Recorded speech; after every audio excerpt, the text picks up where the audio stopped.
Thanks to Ta-Nehisi, who I'm sure said something either really powerful and deep with meaning about the world or something very rude about me personally, but I know either way it was done with love. Thanks also to the Center for Fiction, who for some occult reason decided to present me with this award. The confusing part is that I still consider myself sort of new to the business and not really ready to receive a Lifetime Achievement Award, or maybe in some critical ways, I still feel very much outside of this industry.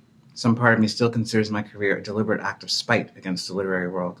But I'm accepting this award on behalf of the writers I've had the privilege to work with over my career, who've written, to my very biased mind, some of the most important books of the last many years, from Trevor Noah to Ta-Nehisi Coates, Brian Stevenson to Carla Cornejo Villavicencio, from Jay-Z to Victor Laval, from Jill Yovi to Mona Hanna-Attisha, Ibram Kendi, Eddie Wong, Alicia Garza, and on and on and on.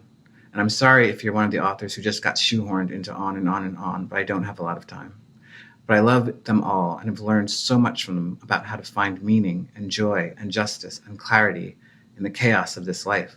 And I've learned from their readers too, that the things that have taught me and moved me and seen me can teach and move and see millions of others.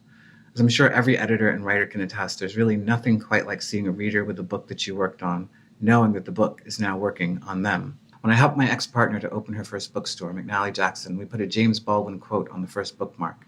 You think your pain and heartbreak are unprecedented in the history of the world, but then you read.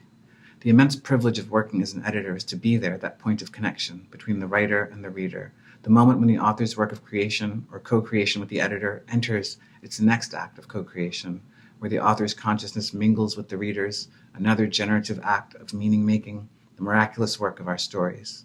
So thank you to the authors who I've worked with and the readers who I've read with. It's been a pleasure to create with you all. I thought about making this quick thank you a tribute to the library nestled in the housing project I was raised in, a second home for me as a child, the place where I first discovered this repository of meaning-making technology.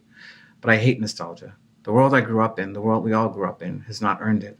This award was once named after Maxwell Perkins, as many of you know, and as may have already been discussed.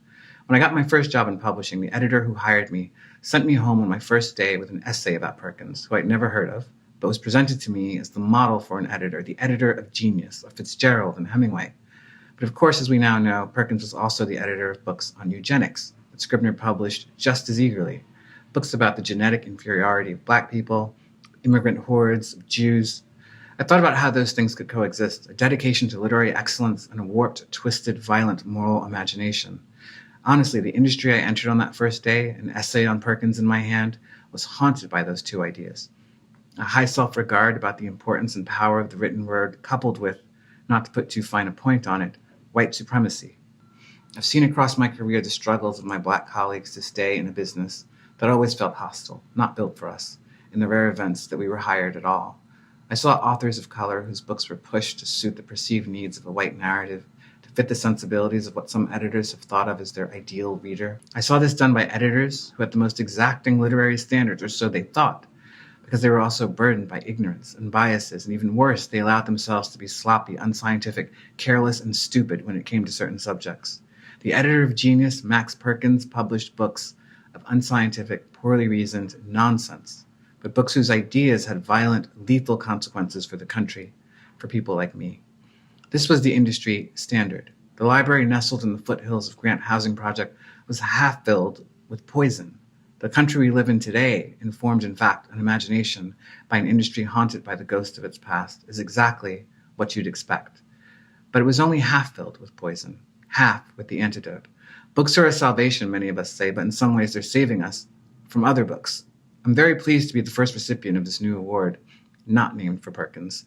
The thrilling thing about the past is that we can abandon the parts of it that don't serve us and imagine something new in their place. Book publishing is the ideal place for that kind of imagining. Our industry is full of bright, dedicated, creative, inspiring people. I feel like the colleagues I have today, editors, publicists, marketers, production editors, lawyers, inspire me every day in a way that I've never felt before in my career.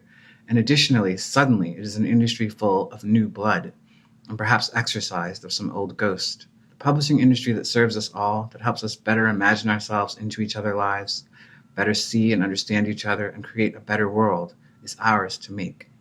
Thank you again.